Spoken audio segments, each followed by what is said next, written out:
මේට වසර 2569කට පෙර එනම් ක්‍රිස්තු පූර්ව 543 දී දඹදිව ලාඩා රටේ වංගදේශයේ සිංහ වංශික සිංහබාහු රජතුමාගේ සහ සිංහ සීවලී බිසවගේ පුත් විජය කුමරු එදා සිංහල දීප තම්මැන්නාවට ගොඩ බැස්ස දිනේ හැටියටයි ඉතිහාසයේ සඳහන් වෙන්නේ. මෙදිනම අප මහා තිලෝගුරු අසමසම බුදුරජාණන් වහන්සේගේ පිරිනිවන් මංගල්‍යයේද සිදු වුණු බව සඳහන් වේ. අප බුදු පියාණන් වහන්සේගේ පිරිනිවන් පෑදින සිට සත් දිනකට පසුව ආදාහන උත්සවය පැවැත්වුණේ.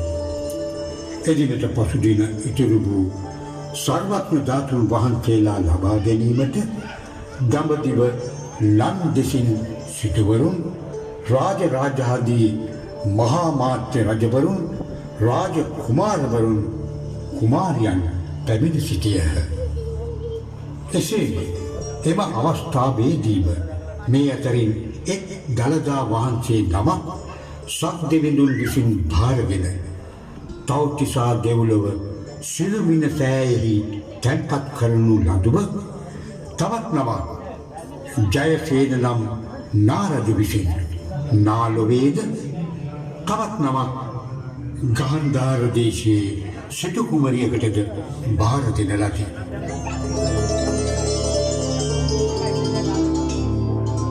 ශ්‍රී සර්වඥ ධාතුන් වහන්සේලා බෙදාදීම රහතුන් වහන්සේලාගේ අනුදැනුම පිට ජෝන බමුණාට දඹදිව 12 මහා ජනපදවලින් එක් ජනපදයක් වූ කාලිංග දේශයේ කාලිංග රජදරුවන්ට වාම දළදා වහන්සේ පූජා කරන සේක.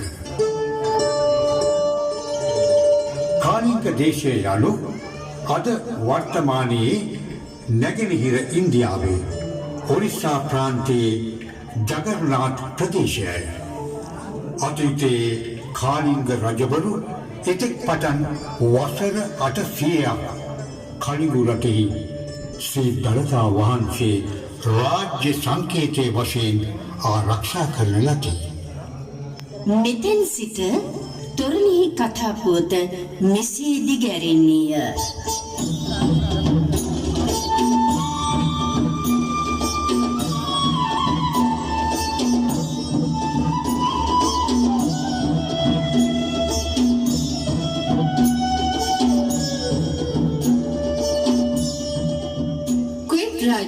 ශ්‍රී ලංකා සංස්කෘතික සංගමය සහ කුවේට් ශ්‍රී ලංකා තානාපති කාර්යාලයේ පූර්ණ සහයෝගයෙන් ඉදිරිපත් කරනු ලබන වෙසක් මහා තොරණ සිරි දළදා වත මෙවර සංවිධායක මණ්ඩලයේ විශේෂ ස්තුතිය කුවේට් ශ්‍රී ලංකා තානාපති ආචාර්ය ලක්ෂිත ප්‍රදීප් රත්නායක මැතිතුමා ප්‍රමුඛ සමස්ත නිලධාරී මඩුල්ලට කුවේට් ශ්‍රී ලංකා සංස්කෘතික සංගමේ ගරු